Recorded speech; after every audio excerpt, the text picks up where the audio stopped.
வணக்கம். சித்தக்கர் உணவை மருந்து மருந்தை உணவு. இன்னைக்கு லங்ஸ் நுரையீரல் எப்படி செயல்படுது, அதை நம்ம முழுதும் திறன்பட எப்படி இன்னும் செயல்பட வைக்கலாம், அதனால் நமக்கு என்னென்ன பலன்கள்லாம் வரும் அப்படிங்கிறத பார்க்கலாம். லங்ஸ் வந்து 2 பார்ட்டாக இருக்கும். நீங்கள் கூகுள் பண்ணி பார்த்தீங்கன்னா தெரியும். சாதாரண மக்கள் நம்ம புரிஞ்சுக்கிற மாதிரி நான் சொல்கிறேன். லங்ஸ் வந்து 2 பார்ட்டாக இருக்கும். அது உள்ளார நிறைய காற்று பைகள் இருக்கும். அந்த காற்று பைகள் மொத்தமாக விரித்து போட்டோம் அப்படின்னா ஒரு டென்னிஸ் பிளே கிரவுண்ட் அளவு அவ்வளோ பெருசாக வர அளவு அவ்வளோ காற்றுப்பைகள் 2 லங்ஸ் அந்த 2 பகுதிகளையும் லங்ஸில் உள்ள 2 பகுதிகளையும் அடைக்க வைக்கப்பட்டிருக்கு. கடவுள் அப்படி தான் நம்மளை படைச்சிருக்காரு. ஸோ நம்ம அந்த காற்றுப்பைகளில் அவ்வளோவும் காற்று புகுந்து வெளியேறுது. நம்ம முழுவதுமாக அந்த லங்ஸு நுரையீரலை வந்து நல்ல மூச்சு பயிற்சி செய்யும் போது முழுவதுமாக நம்ம அதை செயல்பட வைப்போம். அப்படி இல்லைன்னா நம்ம சாதாரணமாக செஞ்சிட்ருக்கோம்னு வச்சுக்கோங்களேன், ஒரு எக்ஸசைஸ் செய்யாமல் சாதாரண வாழ்க்கை வாழ்ந்துட்டுருக்கோம் அப்படின்னா நம்ம அந்த நுரையீரலை சாதாரணமாக பொதுவாக எல்லா மக்களுமே பாதி அளவு மட்டும்தான் அதை செயல்பட வைக்கிறோம்.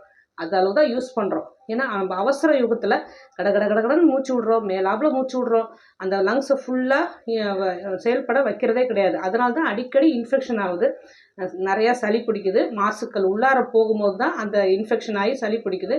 அப்போ அந்த லங்ஸ் வந்து ஃபுல் அண்ட் ஃபுல் திறன்பட முழுவதுமாக தினமும் செயல்பட வைத்து கொண்டே இருந்தால் நம்ம செஞ்சுட்டு இருந்தோம் அப்படின்னா லங்ஸ் சீக்கிரம் இன்ஃபெக்ஷன் ஆகாது. ஏன்னா நம்ம கொஞ்சம் எப்படி புரிஞ்சுக்கலாம் அப்படின்னா, இப்போது அந்த அவ்வளோ பெரிய டென்னிஸ் பிளே கிரவுண்ட் அளவு இருக்கிற பெரிய அளவு இருக்கிற காற்றுப்பைகள் எல்லாம் சின்ன சின்ன காற்றுப்பைகள் எல்லாமே அடக்கி வைக்கப்பட்டிருக்கு இல்லையா. இப்போ வந்து கார் ஆக்சிடென்ட் ஆனால் உள்ளார வந்து ஒரு ஏர் பேக் இருக்கும், அது பெரிய பலூனாக வெடிக்கும்னு சொல்கிறாங்க இல்லையா. அந்த அளவு அப்படியே சுருக்கி கடவுள் நமக்கு அந்த லங்ஸில் நம்ம காற்றுப்பைகளை அடைச்சி கொடுத்துருக்காங்க.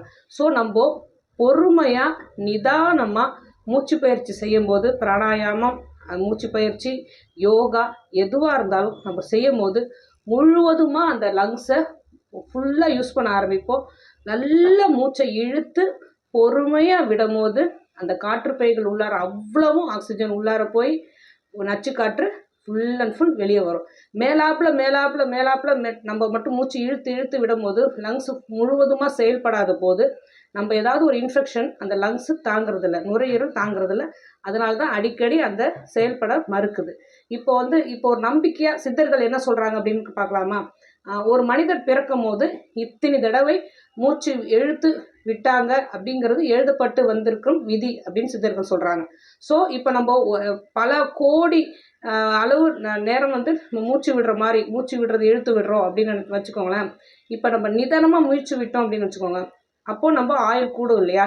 இது ஒரு கணக்கு. இப்படி நம்பிக்கையாக கூட வச்சுக்கலாம். அப்படி இல்லைன்னா எக்ஸசைஸ், மூச்சு பயிற்சி, பிராணாயாமம் இதை டெய்லி செஞ்சுக்கிட்டே வந்தோம் அப்படின்னா வேறு ஒன்றுமே இது எதுவுமே நம்மளால் டைம் இல்லை செய்ய முடியாது அப்படின்னா கூட நம்ம மூச்சை கண்காணிச்சுட்டு வந்தாலே ஒரு நாளைக்கு ஆரம்பத்தில் ஒரு 5 நிமிடம் மட்டும் நம்ம மூச்சை எப்படி இழுத்து விடுறோம், நம்ம என்ன செய்கிறோம் அப்படி நம்ம ட்ராவல் டைம்லேயோ இல்லை டிவி பார்க்கும் போதோ இல்லைனா எலக்ட்ரானிக் குட்ஸ் ஏதாவது யூஸ் பண்ணும் போதோ இல்லை சும்மா புக்கு படிச்சுட்டு இருக்கும்போது நம்ம மூச்சை மட்டும் கவனிச்சுக்கிட்டே இருக்க ஆரம்பித்தோம் அப்படின்னா 5 நிமிடத்துலேருந்து ஆரம்பித்து 20 நிமிடம் வரைக்கும் கவனிச்சுட்டு அதுக்கப்புறம் நல்லா மூச்சை ஃபுல்லாக இழுத்து மூக்கு வழியாக தான் வாய் யூஸ் பண்ணவே கூடாது.